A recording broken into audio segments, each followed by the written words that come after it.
नमस्कार, स्वागत है आपका हमारे चैनल पर। पश्चिम बंगाल से सिलीगुड़ी से नेता विकास सरकार ने पश्चिम बंगाल की मुख्यमंत्री ममता बनर्जी के लिए दिया है बड़ा झटका। तो वहीं दूसरी तरफ देश के उपराष्ट्रपति जगदीप धनखड़ ने भी ममता बनर्जी की नीतियों को लेकर साधा है ममता बनर्जी के ऊपर निशाना।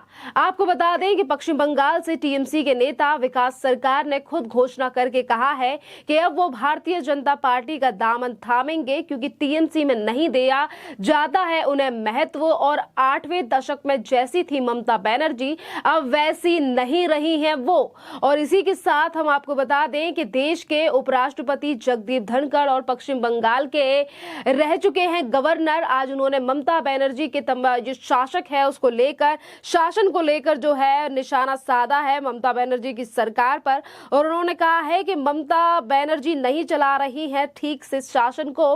पश्चिम बंगाल में कानून का नहीं बल्कि शासक है, शासक का कानून का राज है। और इस तरीके से चीजें जो है वो नहीं चलने वाली हैं पश्चिम बंगाल में। आपको बता दें कि जहां एक तरफ जगदीप धनखड़ ने तमाम जिस तरीके से जो अपना शासन चला रही है पश्चिम बंगाल में ममता बनर्जी, इसको लेकर पश्चिम बंगाल के पूर्व राज्यपाल हैं जगदीप धनखड़, जो कि आज देश के उपराष्ट्रपति के पद पर है, जहां उन्होंने ममता बनर्जी की पोल खोली है। तो वहीं दूसरी तरफ सिलीगुड़ी नगर निगम चुनाव के दौरान तृणमूल कांग्रेस से बहिष्कार किए गए नेता विकास सरकार अब भारतीय जनता पार्टी का दामन थामेंगे। उन्होंने खुद इसकी घोषणा की है और कहा है कि तृणमूल कांग्रेस में अब उन्हें महत्व नहीं दिया जाता है। तृणमूल कांग्रेस पहले जैसी पार्टी नहीं रही है। उनकी मुखिया ममता बनर्जी भी 8वें दशक में जैसी थी वैसी नहीं रही हैं।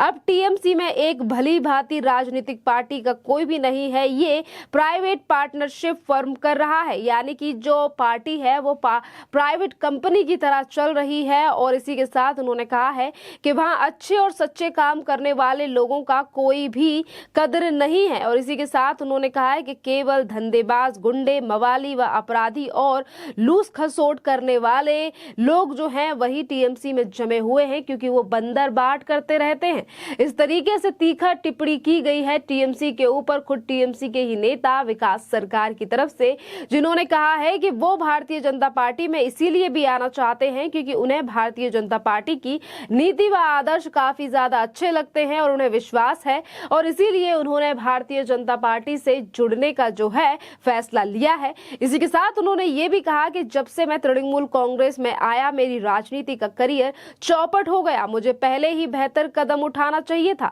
खैर देर आए पर दुरुस्त आए, अब मैं भाजपा में शामिल होऊंगा। मुझे भाजपा की नीति आदर्श बहुत ज्यादा अच्छे लगते हैं। इसके बारे पर पूछे जाने पर दार्जिलिंग जिला के तृणमूल कांग्रेस अध्यक्ष पापिया घोष ने प्रतिक्रिया व्यक्त की है।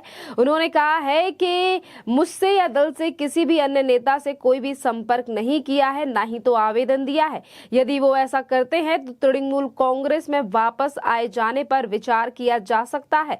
मैं खुद पार्टी आलाकमान से बात करती, मगर उन्होंने गुंजाइश ही नहीं रखी। मत चुनावों के दलते बगावत व बहिष्कार, कुछ नेताओं ने अपनी गलती स्वीकार करते हुए पुनः दल में वापसी के लिए आवेदन किया था। मैं उनकी वापसी करने के लिए भी ममता बनर्जी से बात कर सकती हूं। यानी कि जहां एक तरफ विकास सरकार ने पूरी तरीके से मन बना लिया है टीएमसी को छोड़ने के लिए, तो वहीं दूसरी तरफ दार्जिलिंग यानी कि सिलीगुड़ी से ही सटा जो जगह है, वहां की जो तमाम जो नेता है, पार्षद हैं, वो इस बात पर जिक्र कर रहे हैं कि अगर विकास सरकार हमारे साथ तमाम डिटेल और आवेदन पत्र को शेयर करते कि वो भारतीय जनता पार्टी को शामिल करने जा रहे हैं, भारतीय जनता पार्टी को ज्वाइन करने जा रहे हैं, तो इसके लिए हम ममता बनर्जी से बात कर सकते थे कि वो पार्टी ना छोड़े। जहां एक तरफ वो पार्टी छोड़कर जाने की बात कह रहे हैं, भारतीय जनता पार्टी का दामन थामने की बात कह रहे हैं, ये अपने आप में ही ममता बनर्जी के लिए बड़ा झटका है, क्योंकि ममता बनर्जी हमेशा ही अपने पश्चिम बंगाल में चल रहे शासन को लेकर जिस तरीके से उनकी सरकार चल रही है, वो हमेशा एक ही जिक्र करती हुई नजर आती हैं कि उनकी अगर पश्चिम बंगाल में फिर एक बार सरकार बनी है तो वो जनता का प्यार से बनी है, और जिस तरीके से जनता उनके ऊपर भरोसा करती है, और इसीलिए उनके नेता भी कोई भ्रष्टाचारी नहीं है। वो तो सिर्फ भारतीय जनता पार्टी एजेंसियों का इस्तेमाल करके तमाम नेताओं को जेल में डालने का काम कर रही है, चाहे फिर वो शिक्षक भर्ती घोटाला हो या फिर वो जिस तरीके से कोयला घोटाले में भी जांच कर रही है। ये तमाम घोटाले हों। इसी के साथ हम आपको ये भी बता दें कि अगर आज पश्चिम बंगाल के पूर्व गवर्नर यानी कि देश के उपराष्ट्रपति जगदीप धनखड़ आज इस पूरे मामले को लेकर बयानबाजी कर रहे हैं, क्योंकि ममता बनर्जी और देश के उपराष्ट्रपति जगदीप धनखड़ के बीच में जो तनातनी है वो अभी भी उसी तरीके से दिखाई देती है जिस तरीके से वो गुजरात के राज्यपाल थे उस समय पर जिस तरीके की तनातनी देखी जाती थी। आपको बता दें कि पश्चिम बंगाल के राज्यपाल रहने के दौरान जगदीप धनखड़ और ममता बनर्जी के बीच कई बार टकराव देखने को मिला और अब जगदीप धनखड़ उपराष्ट्रपति बन गए हैं, लेकिन लगता है ममता दीदी से उनकी अदावत अभी भी चल रही है। पश्चिम बंगाल का राज्यपाल रहने के दौरान जगदीप धनखड़ और ममता बनर्जी के बीच जिस तरीके से चीजें देखी गई थी कि ममता बनर्जी कभी भी कोई भी काम करने से पहले राज्य के राज्यपाल जगदीप धनखड़ से राय नहीं लेती थी, तो वहीं दूसरी तरफ उन्हें कई बार अपमानित करने के काम भी टीएमसी के कई नेताओं ने किए, जिसके ऊपर एक्शन भी लिया गया था राज्यपाल जगदीप धनखड़ की तरफ से। इसी पर हम आपको बता दें कि ये जो चुनाव अब ममता दीदी से उनकी अदावत चल रही है, पश्चिम बंगाल में चुनाव हिंसा को लेकर मानवाधिकार की रिपोर्ट का जिक्र करते हुए जगदीप धनखड़ ने ममता बनर्जी पर तंज कसा और कहा कि जगदीप धनखड़ ने आयोग के सालाना कार्यक्रम को संबोधित करते हुए कहा कि पश्चिम बंगाल में कानून का शासन नहीं बल्कि शासक का कानून है, यानी कि वहां पर कोई जनता के द्वारा चुनी हुई सरकार नहीं बल्कि एक ऐसा शासक है जो कि अपनी मनमानी से वहां पर पूरे शासन चला रहा है, पश्चिम बंगाल की सत्ता को चला रहा है। और इसी बीच जगदीप धनखड़ का शासक से मतलब है ममता बनर्जी का, जो कि फिर एक बार ममता बनर्जी जो है वो पश्चिम बंगाल की मुख्यमंत्री हैं। इसी के साथ आपको बता दें कि जहां एक तरफ धनखड़ ने निशाना साधा है जो कि देश के उपराष्ट्रपति हैं, तो इसके साथ ही जस्टिस मिश्रा ने भी इस पूरे मामले को लेकर जो है वो निशाना साधा ममता बनर्जी के ऊपर। उन्होंने कहा कि हमें समलैंगिक समानता स्थापित करने की जरूरत है, सभी के लिए समान अधिकार होने चाहिए, किसी को भी धर्म अथवा परंपरा के नाम पर भेदभाव का शिकार नहीं बनाया जा सकता है। इसीलिए ये जरूरी है कि यूनिफॉर्म सिविल कोड की दिशा में बढ़ा जाए। संविधान का आर्टिकल 44 इसकी वकालत करता है। यही नहीं, उन्होंने कई शहरों में पर्यावरण खराब होने की भी मानवाधिकार का उल्लंघन करार दिया है। कहा गया है कि शहरों में हमें स्वच्छ हवा के लिए तरस रहे हैं, ये भी मानवाधिकार का उल्लंघन ही है।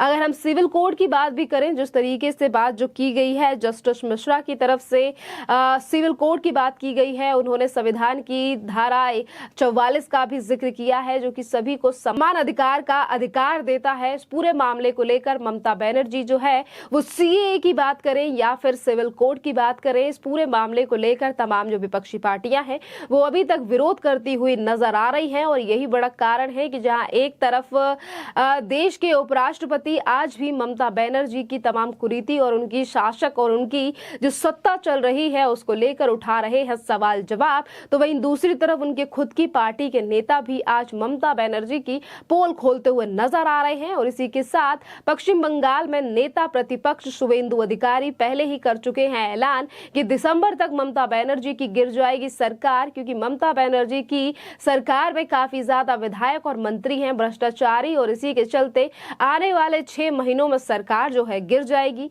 ये जो बयान है ये कई महीने पहले दिया गया था और उसके साथ उन्होंने साफ शब्दों में कहा था कि दिसंबर तक ममता बनर्जी की जो सरकार है वो गिर जाएगी। खैर देखना अहम रहेगा कि आगे चलकर कितने और नेता जो हैं वो ममता बनर्जी की पार्टी से ही निकलकर, सरकार से ही निकलकर कितनी और बातें करते हैं और ममता बनर्जी के दावों पर पानी फेरने का काम कर रहे हैं। और इसी बीच देखना होगा कि कितना खरा और कितना दमदार है ये दावा जो किया गया है नेता प्रतिपक्ष शुवेंदु अधिकारी की तरफ से। खैर इस पूरे मामले पर आपकी जो भी राय हो आप हमें कमेंट करके जरूर बताइए। धन्यवाद।